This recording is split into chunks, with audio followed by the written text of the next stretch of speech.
اللہ می محبوب قدردان تانی زدیکا بھائی، اللہ می محبوب قدردان تانی زدیکا پاجل می روزی دا جانان تانی زدیکا، اللہ می محبوب قدردان تانی۔ حضرت عمر کا زمانہ ہے، آپ جانتے ہاتھ میں کوڑا رکھتے تھے،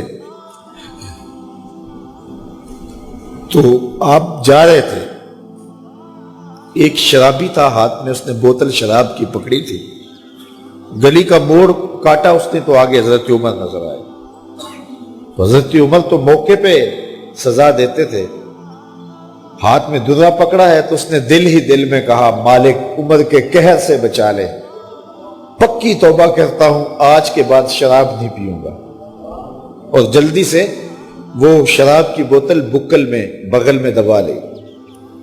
حضرت عمر بھی سر پہ پہنچ گئے اور جھڑک کے کہا کہ یہ تیرے پاس کیا ہے؟ تو ڈرتے ہوئے کہا حضرت سرکہ ہے۔ تو عمر سے کہا نکال، تو جب نکالا تو واقعی سرکہ ہو گیا تھا۔ جو رب شراب کو سرکے میں بدلنے پہ قادر ہے، وہ رب گناہوں کو نیکیوں میں بدلنے پہ بھی قادر ہے۔ تو اس کے در پہ کوئی آئے تو صحیح، جھولی پھیلائے تو صحیح، ہم تو مائل بکرم ہیں کوئی سائل ہی نہیں، راہ دکھلائیں کسے راہ روے منزل ہی نہیں۔ کوئی اس کی دہلیز پہ تو آئے، اس کی چوکھٹ پہ تو آئے، بلکہ اس کی رحمتیں تو بہانے ڈھونڈتی ہیں۔ بشر حافی ایک بہت بڑے شرابی تھے اور زندگی شراب کے نشے میں دھت گزرتی تھی۔ ایک دن گلی سے گزر رہے تھے، کاغذ کا ایک ٹکڑا دیکھا، اس پہ رب کا نام لکھا تھا۔ یار بندہ گناہ گار ہو بے ادب نہ ہو، گناہ گار ہو بے ادب نہ ہو۔ تو کاغذ کے ٹکڑے پہ رب کا نام لکھا تھا، اس کو اٹھایا، چوما، صاف کیا، خوشبو لگائی اور اونچی جگہ پہ رکھ دیا کہ یہ میرے رب کا نام ہے، اور شراب پینے پھر میخانے میں چلے گئے۔ وقت کے ولی کو الہام ہوا، جا ڈھونڈ بشر کو اور میرا سلام دے، اور اسے کہہ کہ تیرے رب نے تیرے سارے گناہ معاف کر دیے۔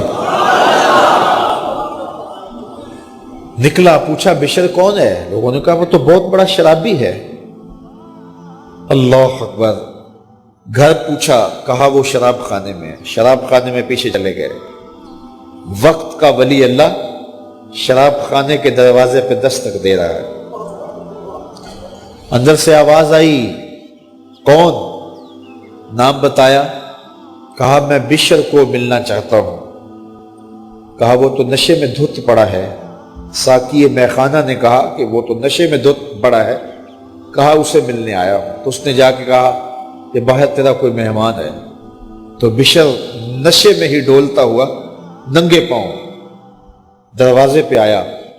اللہ کا ولی کھڑا تھا، کہا کہ تیرے رب نے تجھے سلام بھیجا ہے، تو نے اس کے نام کی قدر کی تھی اور اس نے تیرے سارے گناہ معاف کر دیے۔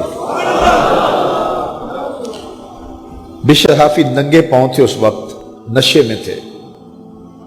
نشہ شراب کا تھا، لیکن رب کا سلام آیا تو یہ نشہ اس سے بھی اوپر تھا۔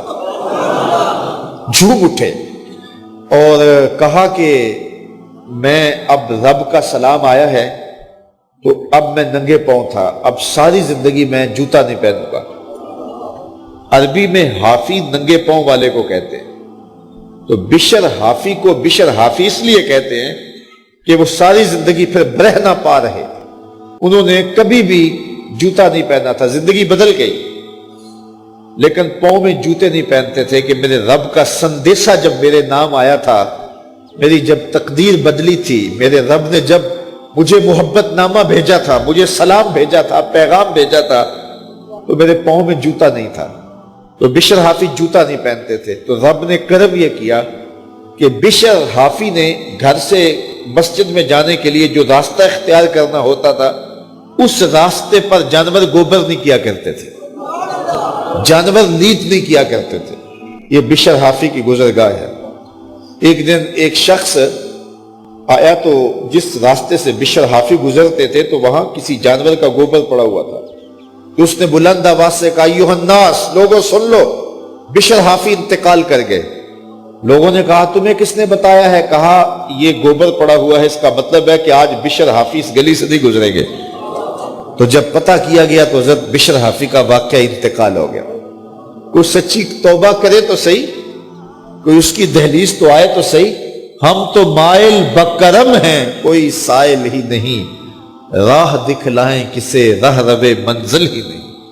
کوئی جھولی تو پھیلائے، وہ تو کریم ہے، اس کی تو رحمتیں آواز دے رہی ہیں، یا ایھا الانسان ما غرک بربک الکریم، او بھاگے ہوئے انسان آجا پلٹ کے، تیرا رب بڑا کریم ہے۔ لا إله إلا الله محمد رسول الله، لا إله إلا الله محمد رسول الله۔